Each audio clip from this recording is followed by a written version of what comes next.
In the movie, it's acknowledged that this wasn't a genjutsu and that they were actually teleported to another universe via space-time ninjutsu. In fact, Naruto and Sakura even retained their battle damage after exiting this world, proving that it was so real. This is easily a universal plus feat. The regular Tsukuyomi too is used to create space-time continuums contrary to popular belief. Itachi has on many instances referred to the world he creates as space-times. Man, what the fuck is you talking about, nigga? So not only is this nigga saying that the limited Tsukiyomi scales to the Bijus or to Obito, but I've already proven that Road to Ninja is not canon. But the thing is, right, even if we just say it is canon, you would have to prove that limited Tsukiyomi, the chakra required has to scale to your has to scale to the Genjutsu or to the limited Tsukiyomi, which you cannot prove. And I can prove the opposite, which, if you didn't know, when the Ten Tails was first released, it had small planetary levels of chakra. Kurama saw that and told Naruto, don't even bother, all you'll see is his unmeasurable chakra or his immeasurable power, whatever. That implies that Kurama has less chakra than small planetary. Kurama is above all of the tailed beasts. Kurama dog walked 6 of the tailed beasts, from 2 tails to 7 tails. 1 tails is like Gamabunta level, he's farther.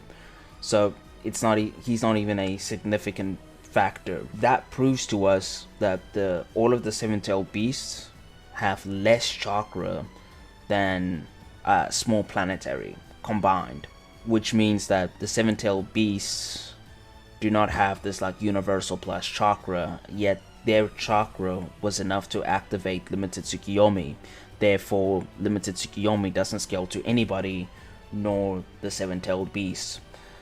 And as for Itachi's Tsukiyomi, again, it's a genjutsu that can manipulate the space, time, matter, everything within the mind, not physical reality of space and time, just within the mind. That's why you can live your whole life in the mental world and then die in the physical world if your mind dies, because if the mind dies, the body will follow.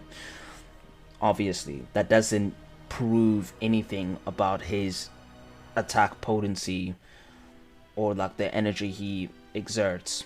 And we've already seen multiple times of characters taking damage from their own attacks, such as the 3rd Raikage taking damage from his own attack, Naruto taking damage from his Rasengan that was reflected by Obito from some weird guitar looking fan thing, which there's no evidence to prove that the reflection is like Meliodas' full counter.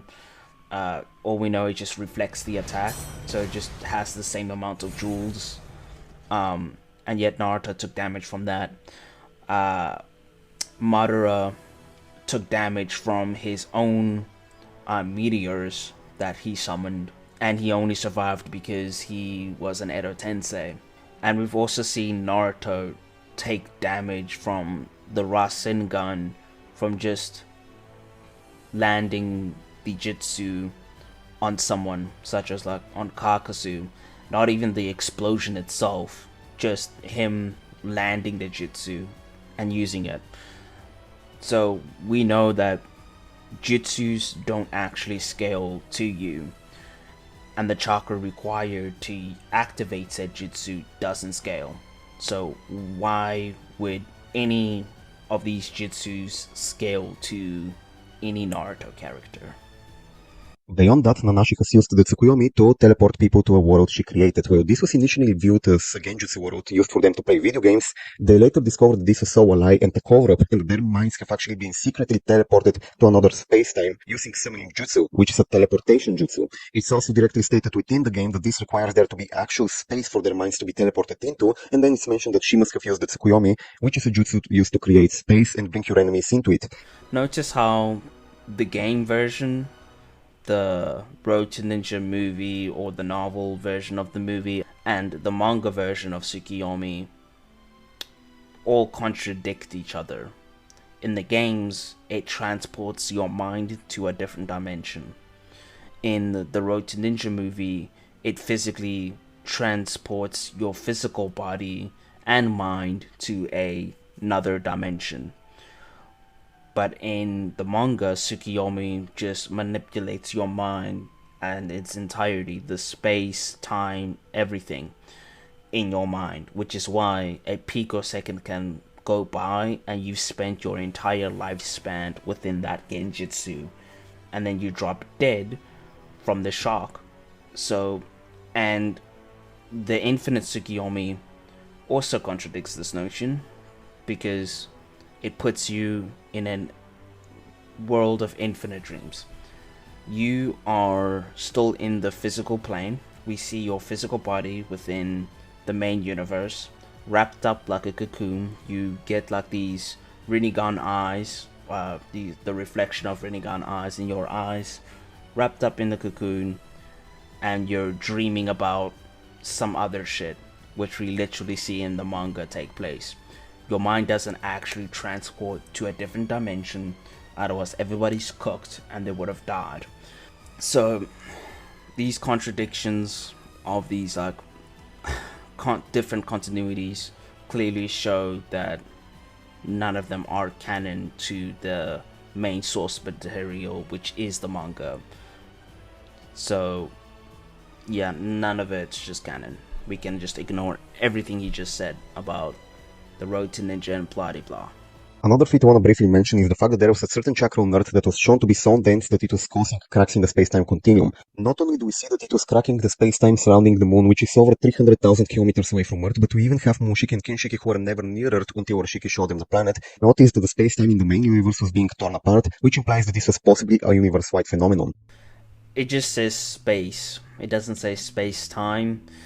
And due to perspective, the cracks may look like it's close to the moon or around the moon, but that could easily just not be the case. And it also just says around the world, which world in this case would just be the planet. And we also know that the anime is not canon because of Urashiki also being in the anime, but in the manga Urashiki doesn't even exist, and Urashiki got his ass whooped by Kid Naruto. Embarrassing.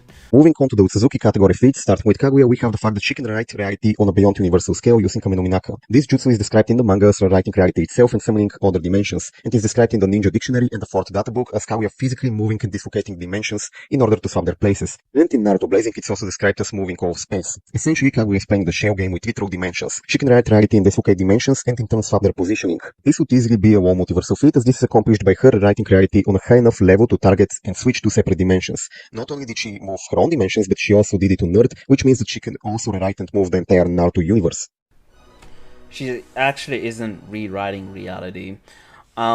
If she was actually rewriting reality, then the main dimension or universe wouldn't be existing.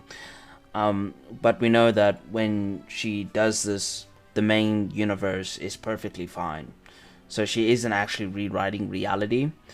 And as for her moving dimensions statements, I wouldn't say, well, yeah, I wouldn't say that she's actually moving her dimensions, more like moving the area or the people around her into her dimensions, which is visually shown to be the case rather than space or the dimensions teleporting. She teleports her and the people around her to a different, well, into one of her dimensions, which is actually stated in the scan, in the data book scan that you showed. It further elaborates and it points to the scan that shows her teleporting everybody to the lava dimension. It says it forcibly drags them to her dimensions. So I think that the whole, oh, it rewrites reality and she moves dimensions, blah blah blah, is just to hype up the ability and not to be taken literal.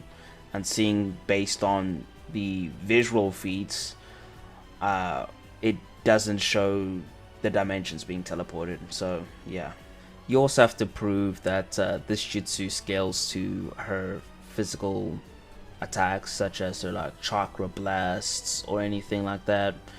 Um, because I've already proven that jutsus don't 100% scale to you, and you can take damage from your own jutsu, and the activation process, well, not activation process, but the activation of said jutsu doesn't scale to your chakra or the energy you have. So you would need to prove that she scales to this and her abilities scale to that. So if you can't do that, then this doesn't scale anywhere. It's just a hacks.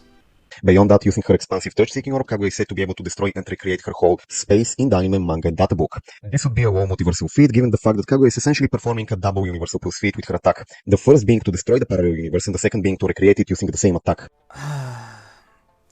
Again, prove that the True Seeker orb scales to Kaguya. And also not only that, but the True Seeker orb already erases shit. It can erase, well, it has existence erasure. We've seen it erase Minato's spiritual arms and his physical body. So its existence erasure, and according to the data books, it has Yang Yang release, which is a technique, or more so hacks, that can create things out of nothing. So it's a hacks ability, and she used the chakra of the shinobi to create the True Seeker orbs. The Shinobi Alliance don't have anywhere near the chakra of Kurama. Half of Kurama has less chakra than the first form of the Ten Tails, which is only small planetary. Therefore, the chakra required to use the expansive True Seeker orb is significantly lesser than what the True Seeker orb, what expansive True Seeker orb is capable of. Therefore, it doesn't scale to Kaguya regardless. And fun fact, in the data books, it says the chakra of the Shinobi Alliance filled the expansive True Seeker orb. Pause. So it just further supports that they don't scale.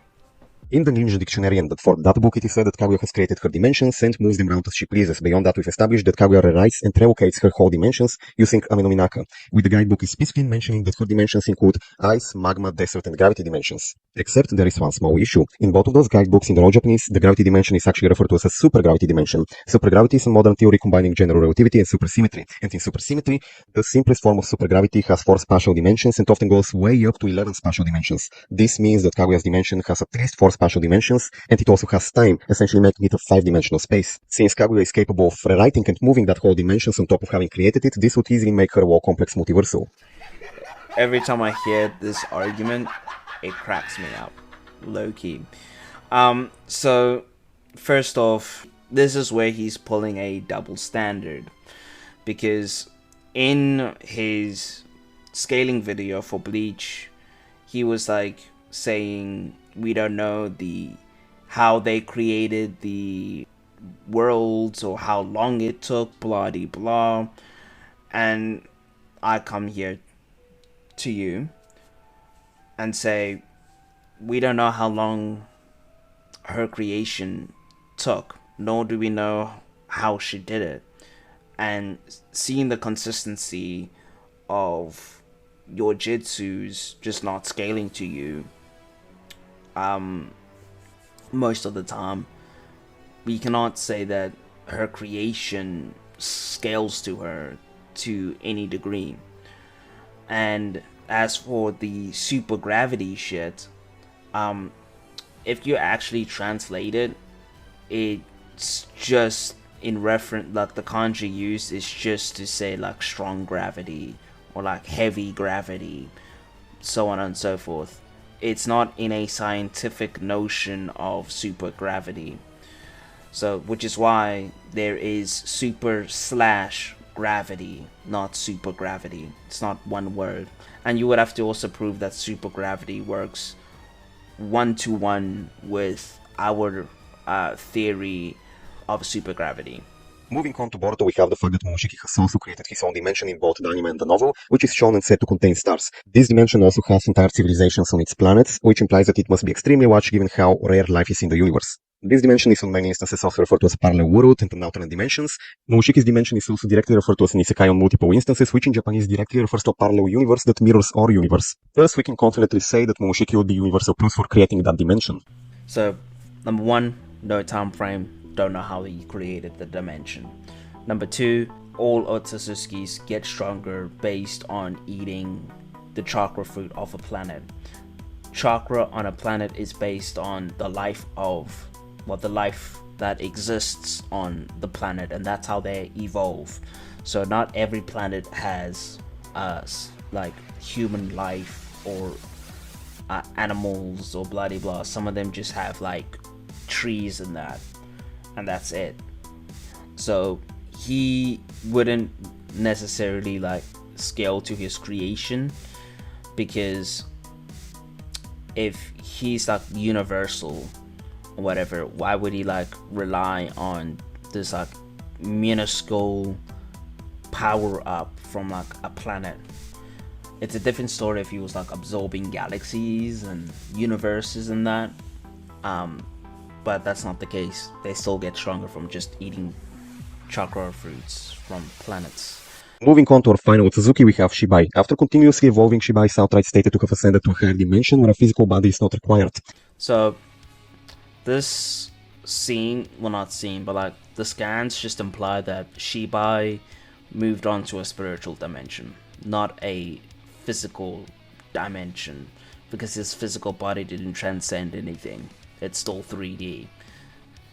And his soul is the only thing that would have moved on to anywhere, since his soul's not in his body anymore, nor his mind. So he would just be like Hagoromo, just in some other dimension.